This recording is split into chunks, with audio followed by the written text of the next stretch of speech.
welcome to Toronto. I have Fional Gubelmann and William Lee here with me. I'm Azalea Hart from Chum 104.5. We are the radio station here in Toronto, and we like to talk about all things fun. So this interview is going to be all things fun. I want to know what you've been doing since you got to Toronto, if you've been to Toronto before, and what you're looking forward to do. Well, that was a lot. We jumped right in.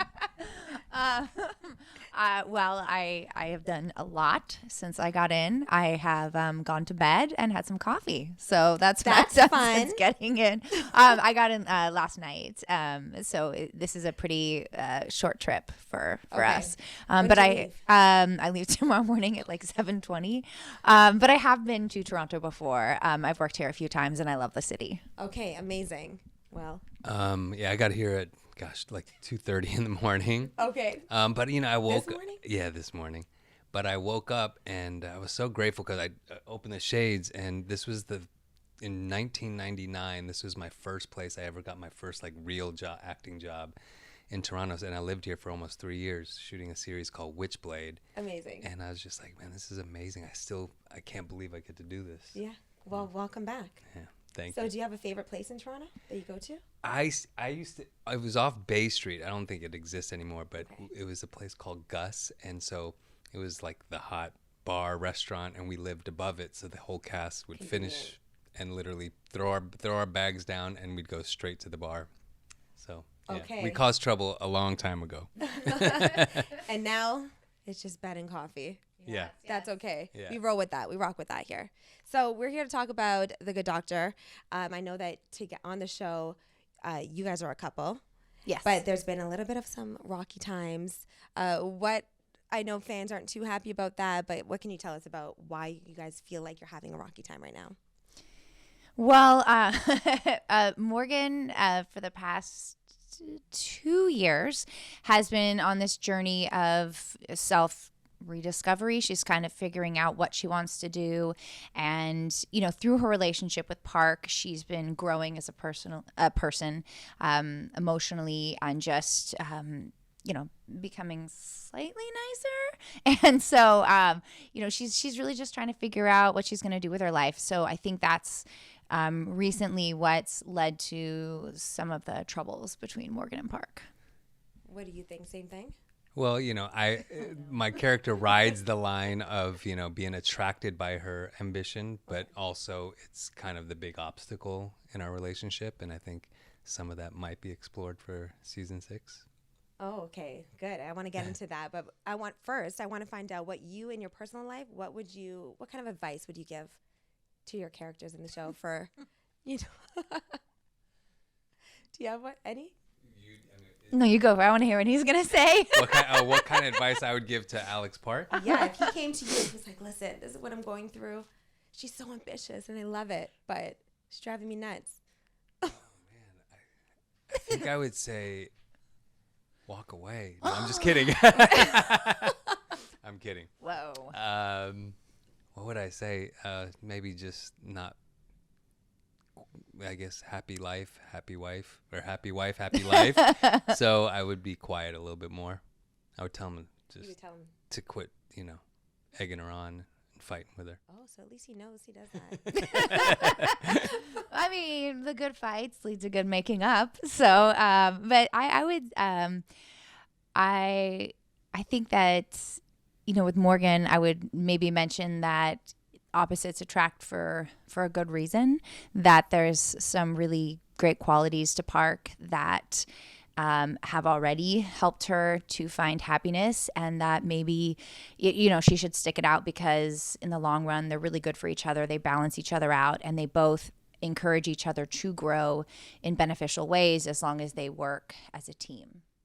So that's good advice for anybody out there. Well, thank you. Thank you very much. So this season ended in a shock. It ended in a wedding, but then something crazy happened. Yes. I don't know if I should even mention the crazy thing, but we all know something crazy happened, and fans are very shocked by it. I saw fans were commenting like, "Why was that the ending?" What do you guys think about that ending, and what can we expect for the next season because of it? Fans were very surprised. I think we were all surprised when I found out what was happening. I was like, wait, what? Okay. And so it was a really cool lead up to it, and I think it highlights an important issue, which is domestic violence, and it's gonna hopefully open up the door for that. It allowed both Christina and Elfina, two amazing actresses, to shine. So I was so happy that both of them got this stuff to play, and that they're gonna have more. Hopefully, if they survive, who knows? And so I think that it's I don't know. I was really really happy for that. So. I don't know if I answered that. I mean, yeah, it was. When we read that, I was like, this is going to be probably one of the most exciting episodes that I think in all 5 seasons that we've shot. And is it David Shore directed that one? Yes, David Shore directed the finale. And it's jaw dropping. So, and you know, this is a rare thing on our show where we filmed the first 2 episodes of this season coming up. So we have a little bit of inkling of what the direction is for at least our characters. Okay, so tell us. So what is it? Yes, please spoil it for everyone, Will. You know, I'm thinking there's still going to be a lot of bantering, a little bit of Rocky Road. Yeah. Well, you know, season 6 starts minutes after season 5 ends. Okay. So there is an amazing episode that wraps it all up. That episode was directed by Mike Listo, who's our producing director. He's brilliant. And then after that, the next episode is kind of it's after some time has passed, and you see everyone kind of learning how to deal and process with what happened, as well as the growth of everybody. What's cool about Park and Sean is they're attendings now too. They have a big career change. Well, Morgan is still a resident. Not bitter at all about that. Your time will come. It's fine. With other doctor shows, can you explain to our listeners what is so different about The Good Doctor from all the other doctor shows that they've seen? Well, it's the best doctor show on TV. So that's why.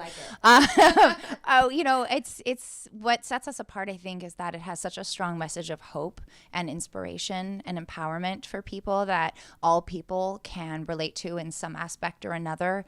You have a diverse cast, so there's lots of representation on screen, as well as an amazing group of strong female characters, which I mean, as an actress growing up in Hollywood, like there hasn't been, like this is one of the best roles I've ever gotten to play. And so I think that that's something that is ahead of its time, or it's starting to create that for other people. Yeah, and I think, you know, Freddie Highmore is probably one of the most gifted actors.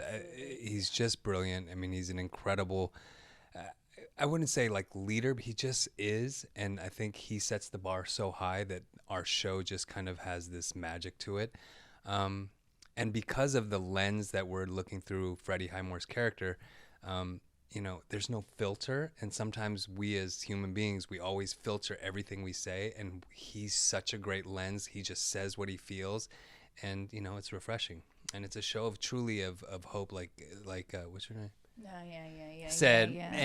You know, like, you know, I was, long story short, my son was in the hospital for a long time, and this was the one show that was like, oh my gosh, these are the doctors I want, the ones that are looking outside the box, that are chasing hope. So it's definitely a special show. I think too, like we're so lucky because we all get along so well that I mean, of course, because Freddie too, he's the most down to earth, like kindest human being ever. And you have someone like that and there's no ego. And so it just creates that, like everyone can just be themselves. And when you have that level of comfort and love on set, it really translates to screen. And I just think that allows and elevates a better show. I love that. You guys sound like a family on set, which is great. Like you want that. Yeah. You don't want like 90210 drama. Yeah. Okay, I know we have to wrap up, but I have a quick game that I want to play with you guys, because you said you have been to Toronto before. You're familiar. I mean, this is not really a Toronto-centric game, but it's close enough. It's just this or that, Canadian edition. Okay. So I'm going to ask you, which do you prefer? First off, Drake or Justin Bieber? Drake. Drake. Okay. But I mean, it's pretty tight because he just came out with those tidbits. What are those? Yeah. Justin. Oh, the Tim donut Horton holes? things. Yeah, those are damn good. But that's. I mean, did he make those? well, Well, anyways, Drake. It's Drake. Drake it is. All right. I'm very speaking of Tim competitive. Hortons, what's your order? Is it going to be a double or a Wayne Gretzky? Tim. First, you got to choose it. That I'm going to tell you. Wayne Gretzky. Okay. I'm gonna say neither because Tim Hortons doesn't have dairy-free products. Oh, Sorry, Tim Hortons. okay. You want a Wayne Gretzky? This is what you just ordered. Okay. You ordered a coffee with 9 sugar and 9 cream. Holy. The original monster drink. Right. Waddling into. Do you want a poutine or a ketchup with fries? Fries and ketchup. Or a poutine. Fries and ketchup. I'm a vegetarian, so. Oh, okay. Yeah. Poutine. Poutine it is. Ketchup chips or all dressed chips? Oh, mixture of both, please. Okay. I like you. All dressed. All dressed. Okay. Bagged milk or box milk? I know no milk, but just choose the container it's holding. Bag of milk or box of milk? Oh God. Okay. Do you know that we have bagged milk here though? No, is it like a cow udder? You just. It's just like a plastic bag and you have to put it in this holder. It's very complicated. You have to buy the holder and you have to buy the milk, so it's annoying. It sounds very eco-friendly, though. It might be. It's a plastic bag. Oh, well, then box milk. Box. Sure. Box milk. What's more money, a loonie or a toonie? A toonie. Toonie. Right? Do you prefer a beaver tail or a donut? Donut. I don't know what a beaver tail is, but I'll take a donut.